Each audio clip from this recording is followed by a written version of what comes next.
FA Cup replays have been scrapped. FA Cup replays typically are the lifeblood of lower league sides, aren't they? It's a huge payday for them and can sometimes bankroll them for a year, 2 years. I think this only serves Premier League clubs. A decision which benefits a small number of clubs in comparison to the number of clubs it harms. Hello and welcome to the second tier preview show brought to you by SBK. I'm Ryan Dilks and I'm joined by the Danny Cowley to my John Musinho. It's Justin Peach. Good day to you, Ryan. So alas, this is the third last game week of the Championship campaign and we're still left with questions which are driving us insane. Who's going up? Who's going down? Will Enzo Maresca ever grow a smile instead of a frown? Well, this is what we live for here in the second tier. All the twists and turns that happen throughout the year. So buckle up your seatbelts as we fly towards the end. Justin, you smell like piss, my Ben Osborne-looking friend. Why? I mean, beautiful, beautiful, beautiful poem. And I hope Sky use that for their end of season montage that they do. Maybe with exception to the final line.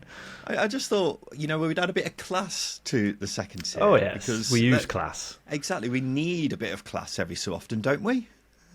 Yeah, we do, and I think for the most part, I bring it. I mean, you're there looking all ruffled in a football shirt, like you smell of piss. You look like you smell of piss right now. To be honest, if you was watching on YouTube. Hey, but where's your poem? That's the question I would ask. If I'm not bringing the class, you just think of the classical poems, the laureates over the years. That took some digging, didn't it? they often, didn't have the tidiest of haircuts either. So you know what? I'm channeling my inner John Cooper Clarke. Is that his name? Wow. Yeah, bit of fact checking there. Yeah, they might have had ruffled hair, but at least they didn't smell of piss like you do. So there is that. Well, why are you just using the insults that I use against me now all of a sudden? Why didn't you be a bit original for once, Justin? I've just gone to the effort of writing a lovely poem for things. Yeah, a lovely poem that you've now diminished by throwing slights at me. This is on you. This is on you. I will be original. Maybe I'll throw some poems out. I'm not going to write poems. I'm not sad enough. I'm not a virgin. I've got a life to live. Okay. Whatever. I'm the cool one.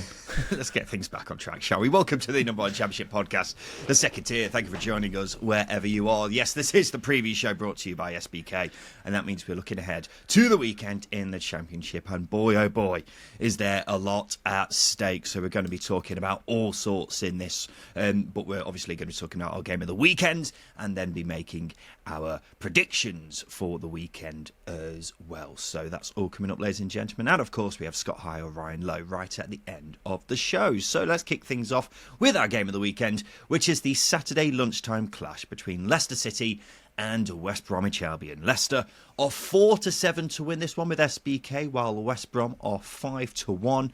The draw is 31-10. And this is a massive game, Justin, which of course may potentially be a playoff match in a few weeks' time, lest we forget.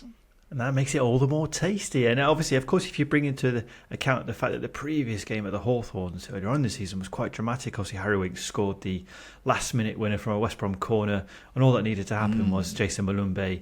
I can't remember who was breaking away, who had the ball at that point. All he needed to do was trip whoever was running, and the game would have ended in a draw. But it was a remarkable situation, obviously. Harry Winks went on to score the tap in the winner in the final game, and it just adds to the drama. And obviously, the fact this could be a playoff game also adds to the drama. Obviously, West Brom need to solidify their place in the playoffs. Leicester need to get promoted. It's beautiful. It's a beautiful game and a beautiful kick-off on Saturday. Well, it's interesting you mentioned that game, Justin, because if you cast your mind back, heading into the reversed fixture of this, Leicester had won just 1 in 4. It was their first real wobble of the season. And so they were heading to the Hawthorns and people were thinking, will this continue? Is this Leicester starting to show that they are human? And then they managed to beat West Brom and then go on a 5-game winning run after that. And, end up cruising to the top of the Championship. But now here we are several months on. And Leicester are once again crumbling heading into a game against West Brom. So will they get it back on track? I don't know, Justin, because the question is, will this Leicester City crumble continue? They've lost back-to-back games against Plymouth and Millwall, failed to score in both. Justin Peach, do you have confidence in Leicester City turning this around? No, absolutely not. They've gone away to two teams who are battling relegation, not scored against them. They've had a boatload of chances, but they've not found the net, and they've come away with two defeats. And they're now coming up against a West Brom side who are very good at keeping clean sheets, and naturally it's going to be a very difficult game for them. And as well as that, it doesn't help that Maresca's starting players who are wildly out of form, pointing the finger at Patson Daka, who can't seem to hit the target for love nor money. Almost looks like he's doing things on purpose just to add to the fury of Leicester fans, to add to the spice, but obviously that's not going to be the case. So yeah, this Leicester side can't score. They're coming up against a West Brom team who enjoy frustrating teams. This is going to be a tactical battle. It's going to be one of those a game of who blinks first.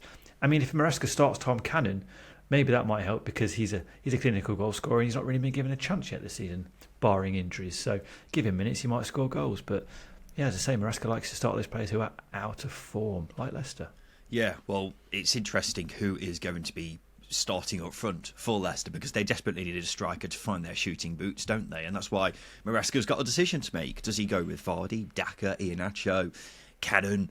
I think we can disregard Daka from that equation after his woeful showing against Plymouth, and he's certainly been getting a lot of fury from Leicester fans recently. So it'll be really interesting to see who they go with. You'd imagine the most likely selection is going to be Jamie Vardy, but whoever he picks, they're not banging form right now, are they? But it's not even just the strikers. Everyone just seems to be out of form, and that's why they could really do with someone other than the strikers being able to find the back of net, because that would really help, wouldn't it? So look, you're a side struggling to put chances away. Who is one of the last sides in the Championship you would want to face right now? Probably a West Brom side coached by Carlos Corberan, Justin. Yeah, it's a worrying thought, isn't it? And it's one of those where you sort of go gulp. You know, you're really audible gulp in you when you're a Leicester fan or anyone associated with Leicester, because this team is so well coached. And I'd probably argue that Corberan's a better tactician than Enzo Maresca. Would you agree with that? Maybe Corberan's the best tactician in the whole division. Would you agree with that? I think we've certainly got more evidence with Corberan, haven't we? Just because Maresca's not been around as long as him. So I don't think it's a completely unbelievable shout, Justin. Well, you've got Maresca, who's a very style of play led coach, and you've got Corberan, who likes to play to the strengths of his teams and exploit the weaknesses of opposition. That, to me, is a good tactician, and he's shown that he can play to the strengths of this West Brom team, because, as I say, it's a vastly experienced side, not a lot of youth within it, and he's had to tap into players that managers like Valérien Ismaël, Steve Bruce, and who else has managed West Brom? Yeah, just Ismaël and Steve Bruce. For some reason, I was going in the Championship. I was going as far back as Slaven Bilic, but I'm getting confused with Watford now. But what he's doing there, he's showing that he can coach players and manage players that others couldn't. Essentially, I mean, if you can get double figures out of Brandon Thomas Asante, then you deserve your plaudits, I think. But this is a good side, and the only reason why I think it's a good side is because Corberan's in charge. Because, as I say, Ismaël and Steve Bruce have led West Brom to just top half finishes, whereas Corberan has got them knocking on the door of the playoffs last season and now in the playoffs this season. They're a good side, horrible side to play against in if you're a team struggling. It's going to be such a tactical battle. I can't wait. Yeah, well, it's particularly a struggle for Leicester when they are struggling to score as much as they are. West Brom, have got the third best defensive record in the league, and they will be confident of keeping things tight against this shot-shy Leicester side. They're unbeaten in 7 away games, are West Brom. And with Leicester playing the way they are, West Brom will be smelling blood. They will 100% fancy their chances of doing a job on Leicester, because they've shown recently they can be there for the taking. And West Brom are a much trickier task than the likes of Millwall and Plymouth. And it's also got to be said, they need a result as well, so they can really shore up a playoff place, Justin. Yeah, they can. I think if you compare them to Leicester and Leeds, for example, I mean, yeah, West Brom have stumbled a little bit. I mean, it's not a stumble into a fall like Leicester and Leeds. They've tripped up a curb and they're hoping no one has noticed. They're trying to look around and to spare their own embarrassment, if they like. But they do need to hurry up and get back into their stride, because firstly, heading into the playoffs in form is so important. So if you can take a scalp like Leicester, that's going to do wonders for confidence within that team. And as well as that, yes, they have drawn a few games in the lead up and obviously lost to Sunderland as well. So yeah, you're all right. They do need to shore up their place. I'd be surprised if they fall out now. But you've got Hull and Coventry who will be looking to pounce on any slip-ups by the likes of Norwich and West Brom. So yeah, they would say they do need to get a result because I think confidence is the biggest thing here. Yeah, well, it'll be interesting to see if they do get a result, Justin, but it's now time for us to get our prediction hats on because it's time for our second tier bet builder with SBK. And with SBK, you can curate your own bet builder from a range of markets for any championship game. It's easy, fast and secure on the SBK mobile app, and you'll find substantially better odds there than at any other bookmaker. So every Friday, we're making our own bet builder with 4 selections all relating to our game of the week. So that's 2 for Justin and 2 for me. Justin, can you tell me, please, what is your first selection? I certainly can. I've gone with this game to be under 2.5 goals. Now, Leicester struggling to find the back of the net. You alluded to it earlier on. They failed to score against Plymouth and Millwall in the last 2 games. 2 teams who you'd be expecting a promotion-chasing, title-chasing team to put away at the very least, and they struggled. They did create chances, but lacking confidence in front of goal. And now West Brom as well, they're not a team who prolifically score goals either. They're a low-scoring team. Corberan will take a 1-0 win, and with 2 teams pushing for a result and with pressure on it, I can't see it being a high-scoring game. Can only see West Brom making it difficult for Leicester. So I'm going with under 2.5 goals. Yeah, I think that's a fair pick, and it kind of ties into what my first selection is, Justin. I've gone for the half-time result to be a draw. Now, kind of following on from what Justin was saying there, both these teams score the majority of their goals in the second half. 58% for West Brom, 59% for Leicester. So that's one factor I'm taking into account here. But I'm also envisaging a tight game where West Brom will try to soak up as much pressure as possible from Leicester, and that will more often than not lead to it being nothing able to split the 2 sides at the break. Hence why I think this is a good pick, Justin. I'm assuming you agree with me here? Obviously I do, because as I say, this is going to be a tactical battle, and tactical battles do not seep out goals within the games. It doesn't ooze goals, and I think, as I say, West Brom will make it difficult for Leicester. Leicester will probably create some chances and fail to get them anywhere near the goal, especially if Patson. I'll be very confident in this bet builder if Patson Daka is playing. I think that would be the key takeaway here. So yeah, I do agree. Yeah, I think that's a good pick. Justin, give me another good pick, please. What's your second one? Again, if Patson Daka is playing, this will certainly help this one. I'm going with West Brom to keep a clean sheet. Sorry, a lot of shade being thrown at Patson Daka here, but you do get my point. He misses chances. Look, it's hard to be convinced by this Leicester side at the moment. I think you only got to look at the last 2 results, as I've already pointed out. They're not very good results, and they're coming up against a team who are experts at keeping opposition teams at bay.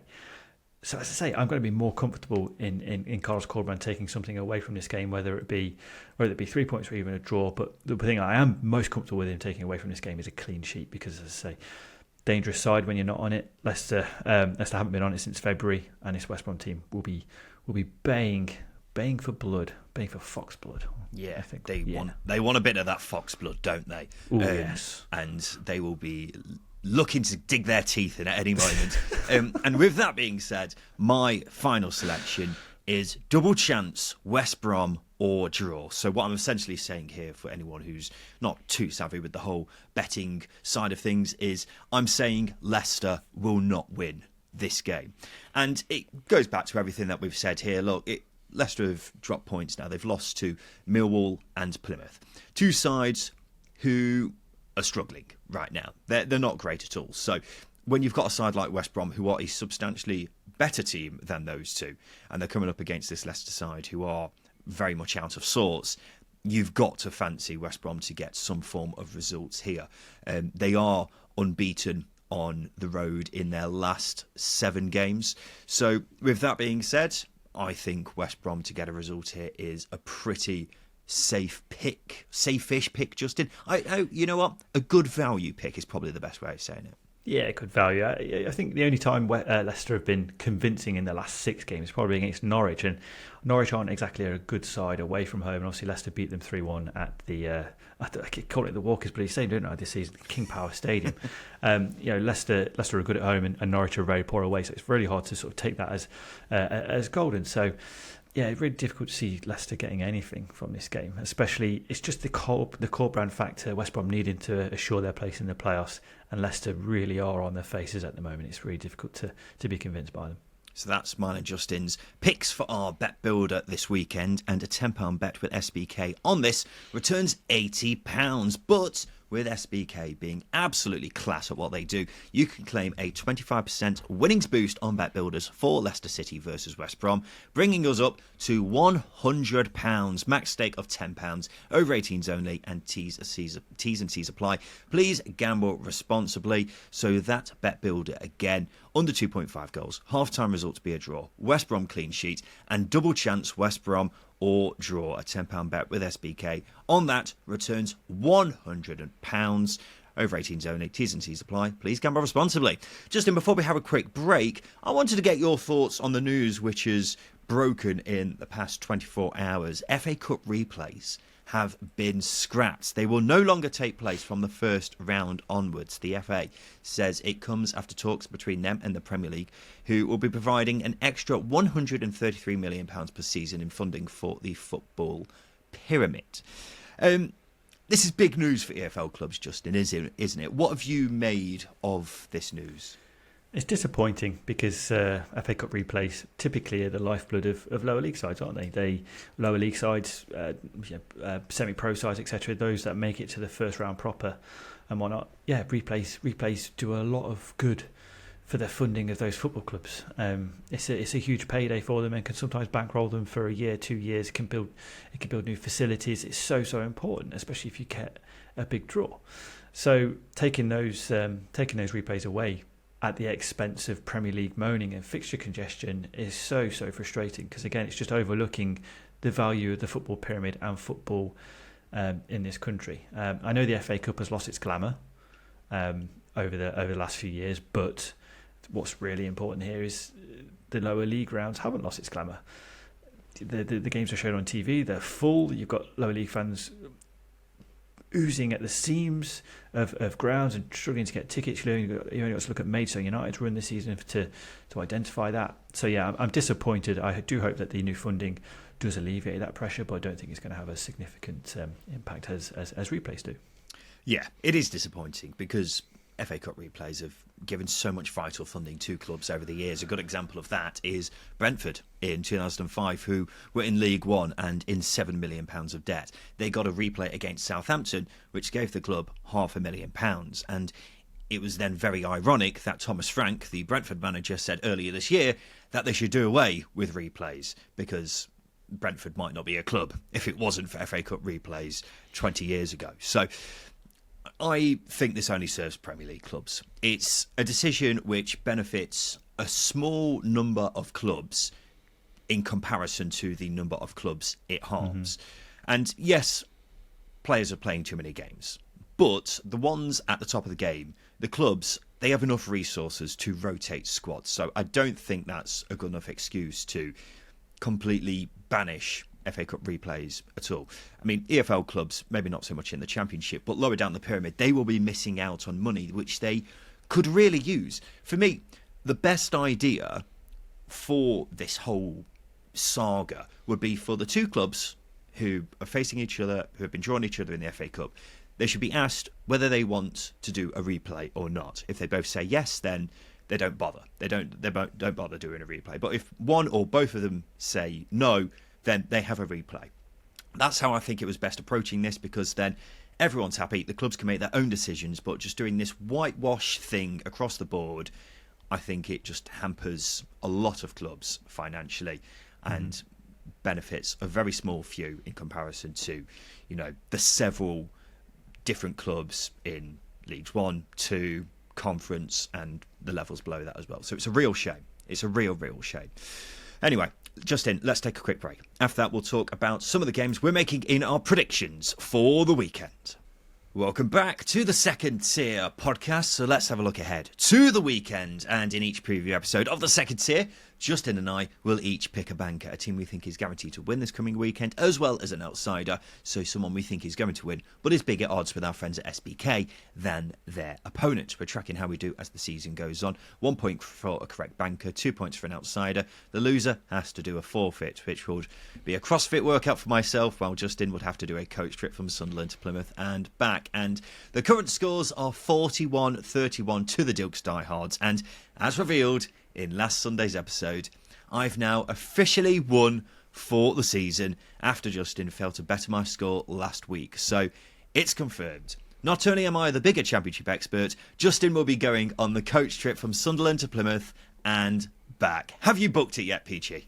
Have I booked it yet? No, I haven't. Like I said, there are things that I need to plan around, Ryan. And as well as that, there's an appeal going into the Court of Arbitration of Sport. This is like Manchester City's 114 charges. It's very 15. hollow for you right now. 115 charges. It's very hollow for you now, Ryan. It's very hollow for you. Don't gloat just yet. We'll see what happens. So what are you accusing me of, out of interest? Bringing the game into disrepute. How? By being just by being a knob. I knew you were going to say that. The entire campaign. Not anything to do with me just being better at predictions than you, then. Listen, it's not about who's better at predictions. It's what this is Kind about. of is. That's what the competition is. No. This is all for you. This is all about who gets these picks in first. And unfortunately, we didn't set a deadline. We didn't set boundaries at the start of the season, and we should have. And therefore, the game is in disrepute. It isn't, because we strictly said that you could put your predictions in from Monday morning onwards. And how many times did you put in your predictions before me just in this season, do you think? No. It's not about that. Ladies and gentlemen, I would say Justin did it once all season, mainly because he forgot. So if he wants to take anyone to the Court of Arbitration for Sport, it should be himself for being bone idle. Let's just say this. If I kept forgetting and I'm only 10 points off you, which is 3 game weeks, how much of an expert are you? Not much, all right? Not much. You're not much of an expert, are you? If I'm only 10 points behind you and I barely put the effort in this year, just imagine what I can do if I engage all of my brain. Like Bradley Cooper in Limitless. Okay. Well, who's a better player then out of Ravel Morrison and, I don't know, Wayne Rooney? Because Ravel Morrison could have been a very good player, but he didn't put in any effort. So you are essentially Ravel Morrison in this scenario, and I'm Wayne Rooney. So who's had the better career, Justin? Doesn't matter who's had the better career. Exactly. Right? Point proven, ladies and gentlemen. Better championship expert, better at predictions, and he's Ravel Morrison. Justin, what's your first pick for the weekend? What's your banker? My banker is Southampton to win away at Cardiff. Yes, Cardiff fans will be on this and going, well, you've done this before. Well, Southampton look irresistible at the moment, don't they? They look bloody brilliant, and Cardiff are falling into this. They're on holiday. It feels like the players are going on holiday. We're falling in holiday onto mode. The beach. They're falling onto the beach, exactly. And as I say, Southampton just look irresistible. They're putting teams to the sword, and they are taking the automatic promotion race with as much seriousness as they should have done earlier on in the campaign, but they weren't. They did have some luck against Watford previous to the Preston game, obviously scoring late with a potential handball and a lot of added time. But look, they're taking the chances when the moment matters. Shea Adams is in form. He's got 5 in 5. He's basically morphed into Pippo Inzaghi right now, because he is the definition of a goal hanger, and that's exactly what Southampton need. They need someone in that box who's clinical and putting away chances. And as I say, they're the only side at the moment in the top 4 who look confident. So therefore, Southampton to win away at Cardiff. Shea Inzaghi. There you go. You've heard it here first, ladies and gentlemen. Sounds good. Yeah, it's going to be very interesting to see what happens in this one, because, of course, Southampton are coming off the back of a very dominant win against Preston in midweek. It was a complete and utter walk in the park from their perspective. And you're also right, they were up against it in the game against Watford, where it took a last-minute goal from Flynn Downs to wrap up the 3 points.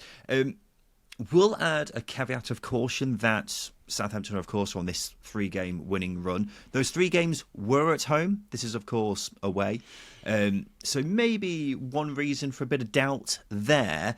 The one thing I'm particularly going to be interested to see is if Cardiff draw or even win this one, Justin, will they once again take the piss out of you and say banker of the weekend when it comes to the full-time result after it happened early on in the season? Was it was the seven-side derby, I believe, wasn't it?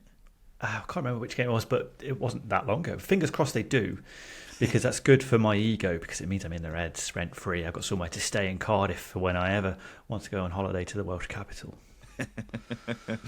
There you go. Cardiff admin, if you hear this, please do it.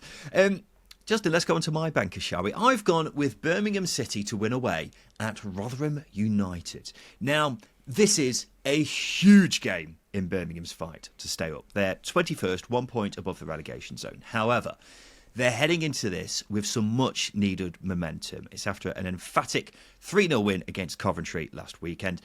Birmingham were excellent. Jay Stansfield was causing havoc up front, causing all sorts of problems. Even Sunjic ran the midfield, and they also looked a lot sturdier at the back with Christian Bielik dropping into defence. So many positives to take from that game. It really could be a season-defining result, and one more victory might be enough to keep them up. And if you need a win, who's the one team you would want to face? Now, I will admit, if Rotherham still had Liam Richardson in charge and not Steve Evans, I would be feeling more confident on this one, because I'm slightly fearful of a new manager bounce, particularly with someone like Evans, who I think will just look to frustrate Birmingham. But ultimately, the bottom line is this: Rotherham are shite, and any team who plays them has to be aiming for 3 points. So I'm definitely backing Birmingham this weekend, and I say no to any shout of a new manager bounce, Justin. Yeah, you're not frightened of 3 pumps, Steve? Yeah, his fist pumps after Careful. the games. Oh God, yeah. I mean, we don't know what happens behind closed doors, but he might be 4 pumps, Steve. But anyway, but the new manager bounce here, and Steve Evans, he loves to frustrate opposition. He loves to get under their skin and make things angry. He loves to get out at the referee. That could really swing things. But as you pointed out, Birmingham were fantastic in their previous game. I would think it would be incredibly ironic that after Tom Wagner came out and said, "This is our house," out of St Andrews, for them to then lose away at Rotherham the next week would be mildly amusing. I'm not going to lie. Yeah, it will be very interesting to see what happens if that does happen. It will also be very interesting if we do see 3 pump Steve and he starts giving it the old fist bumps after the game. But yeah, hopefully fist bumps. Hopefully fist bumps, yes. But look, Birmingham, we've been saying this all season. This Birmingham team is actually quite good. It's just because they've been low on confidence for so long after the Wayne Rooney debacle. And now they've got a bit of confidence after that 3-0 tonking of Coventry last weekend. So that will hopefully give them belief and a bit of momentum, which they were desperately looking for before. So they should be heading into this Rotherham game much more confident than they were. And from a Steve Evans perspective, I think he's going to be looking at this and he'll either be fist pumping after the game, he'll be proper pumping in front of everyone, Justin, and everyone will be covering their eyes while he's pumping away. Or he'll be looking at this going, "Oh dear, I didn't realise how poor this squad is." And if you're going to ask me to choose which one I think is the more likely, I would say the latter on this occasion. So there are mine and Justin's 2 bankers for the weekend. Every week we combine these 2 selections with a bet on the full-time results of our game of the weekend to create our very own second tier featured multiple with SBK. So this week we're going for Southampton, Birmingham to win, and Leicester v West Brom to be a draw. A £10 bet on that returns £92. And with SBK, you can create your own multiple with 3 or more bets on the full-time result of any game from across the Championship. T's and C's apply, over 18s only. And please do gamble responsibly. That's Southampton and Birmingham to win, Leicester v West Brom to be a draw. Come on, lads. Justin, what's your outsider for the weekend in the Championship? The Steven Schumacher derby. I've gone with Plymouth to win away at Stoke. Plymouth have looked a little bit more like themselves under Neil Doonship, albeit it's only been a handful of games, 2 games so far. And Stoke have fallen into that complacency that they always find themselves in big moments once again. So this is a huge game for both sides because they both still need to pull away from the relegation zone. They're still both within 4 points, 4 points for Plymouth and 3 points for Stoke within that bottom 3. So it's a precarious time for both teams, but I think Plymouth being in a position, obviously they are outsiders for this, they're just looking a little bit more confident than Stoke. Obviously, getting a result against Leicester, winning, albeit riding their luck, and then they're just looking more assured. 3 games unbeaten, 2 wins in that time, and as I say, Stoke have tripping over themselves once again. Being very Stoke, it's very hard to put your money behind them and get convinced by them. So for me, Plymouth to get one over Steven Schumacher, potentially plunge them into the bottom 3, which would be incredibly poetic after he left them earlier on in the season. Yeah, the Steven Schumacher derby. Big game, isn't it, Justin? Really big game. I mean, it's a relegation 6-pointer anyway, isn't it? But with the added spice of Steven Schumacher, leaving Plymouth a few months ago to go to Stoke, and it's not gone particularly well for him since then, nor Plymouth for that matter. It adds a bit of spice here, doesn't it? I was thinking about this. Do you think in a few months' time, let's say 6 months' time, maybe 9 months' time, Steven Schumacher may be looking at his career choices from the past 12 months and maybe be thinking, might be regretting making that move? Justin, should Plymouth stay up? Well, yeah, Stoke might be top of the league in 6 months' time. Let's assume both these teams stay up. Do you think we could be seeing that scenario? I think potentially. I mean, look, the finances Stoke have got and the potential Stoke have got is so vast, but they're not as well run as Plymouth. Now, I know some listeners might go, well, if they're so well run, why did they sack Ian Foster within a few weeks, a few games? They admitted they were wrong. And I think if you've got an ownership who would take an ownership and director of football who would take responsibility for that very quickly, then hands off to you. At what point have Stoke ever taken responsibility for a poor managerial appointment, poor recruitment, or anything like that? I've not seen an ounce of leadership come out of that club in a long time. So maybe if depending on how next season goes, depending on how the summer goes, if Stoke find themselves below Plymouth, Steven Schumacher might look and reflect and go, you know what, I should have stayed at Plymouth. They might have some regrets, but look, I think the move to Stoke was an ambitious one, more money, closer to home, etc. There's a lot going for Steven Schumacher, which might have swayed him a little bit more. But I think from a career perspective, from a footballing perspective, yes, hindsight serves wonders, and maybe he should have stayed at Plymouth. Yeah, we shall see, won't we, Justin? But yeah, it's going to be a very interesting one this weekend, particularly with what's at stake with the subplots with it as well. Yes. Let's go on to my outsider, Justin. I've gone with Preston to win away at QPR. Now, this might not go down as the biggest story of the weekend, but this is low-key a massive game for Queen's Park Rangers. They're 19th, only 3 points clear of the relegation zone, but they're 2 games remaining after this. Leeds at home and then Coventry away. So it's a bloody tough ending to the season for them, and they could really do with winning here to get survival over the line. The problem is they're really struggling to do that. They recently lost at home to Wednesday, drawn away at Plymouth, and then got beaten 3-0 by Hull. And one of the main issues that they're finding right now is their forwards can't find the back of the net for love nor money.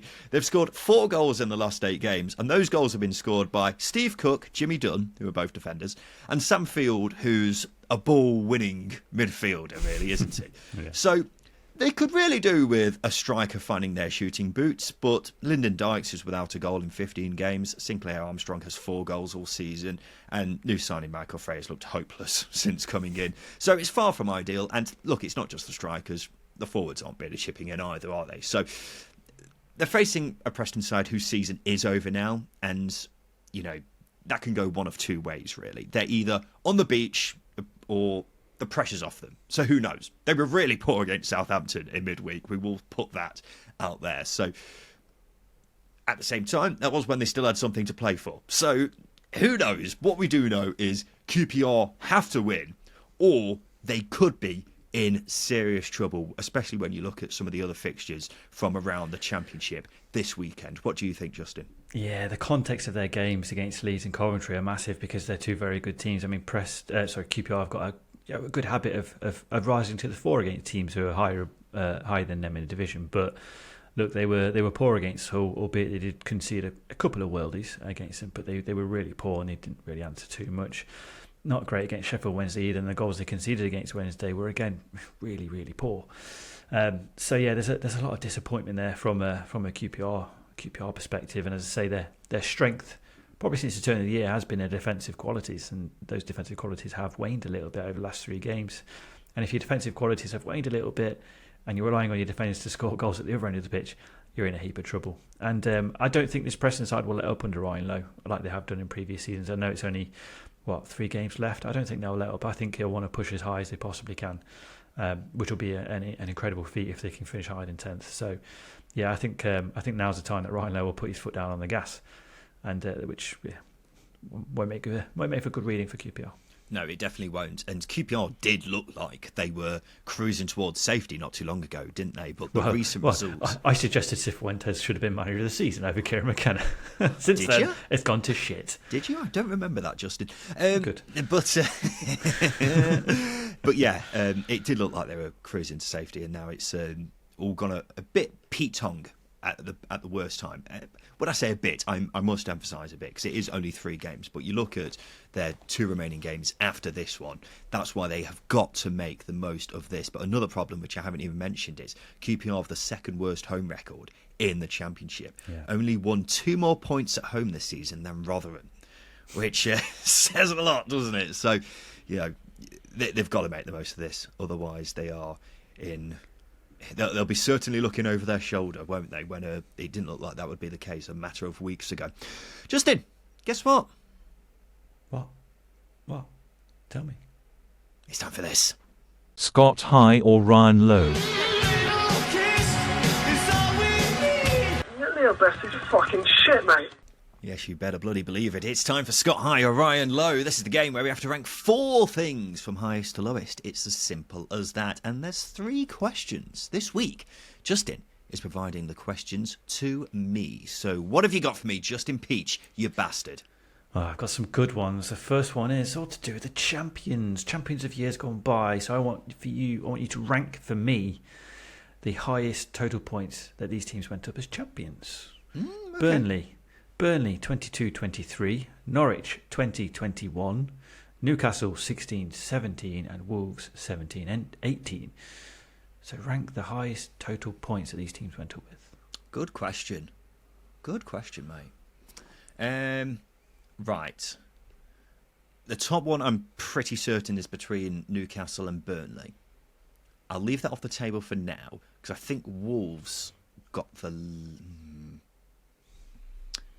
Did Wolves get the least? Now starting to wonder how much that Norwich team got.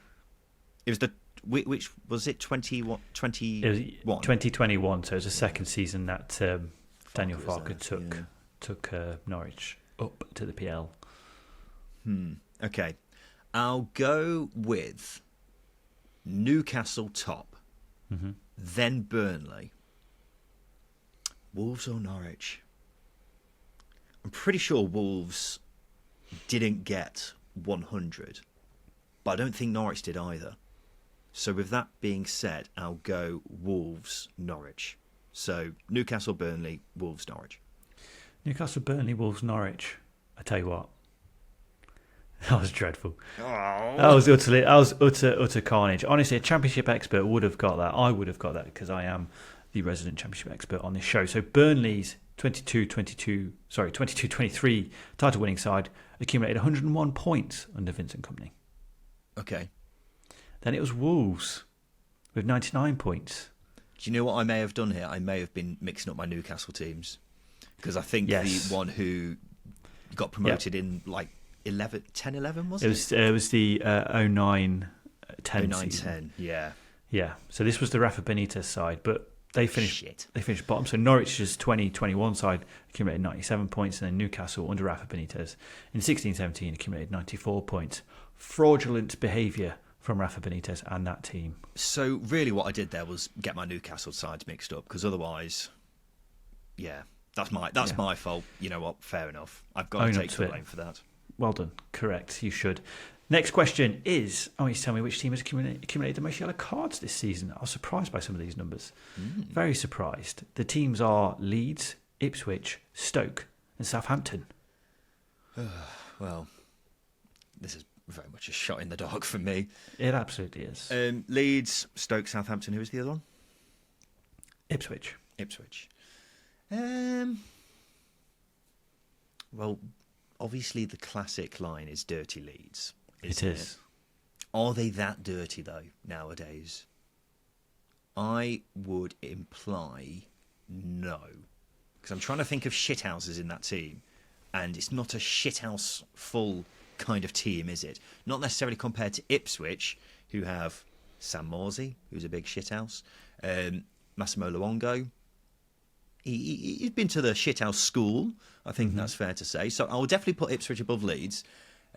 Southampton. No, I'll put them below Ipswich, I think. And then I'll go Ipswich, Southampton, Leeds, and then Stoke was the other one, wasn't it? Yeah. Stoke, that's a bit of a random one. It is. I'll put Stoke below Ipswich, but above Southampton. So Christ. Ipswich, Stoke, Southampton, Leeds. Ipswich, Stoke, Southampton, Leeds. Yes. You're so close. You've got Stoke and Ipswich the wrong way round.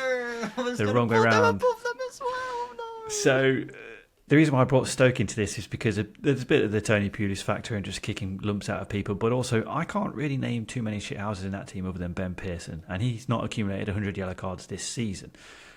But Stoke are top with 100 yellow cards. Jordan Thompson's got 13, which is the most in the division. He is prolific. God's Ipswich are next with 96 yellow cards.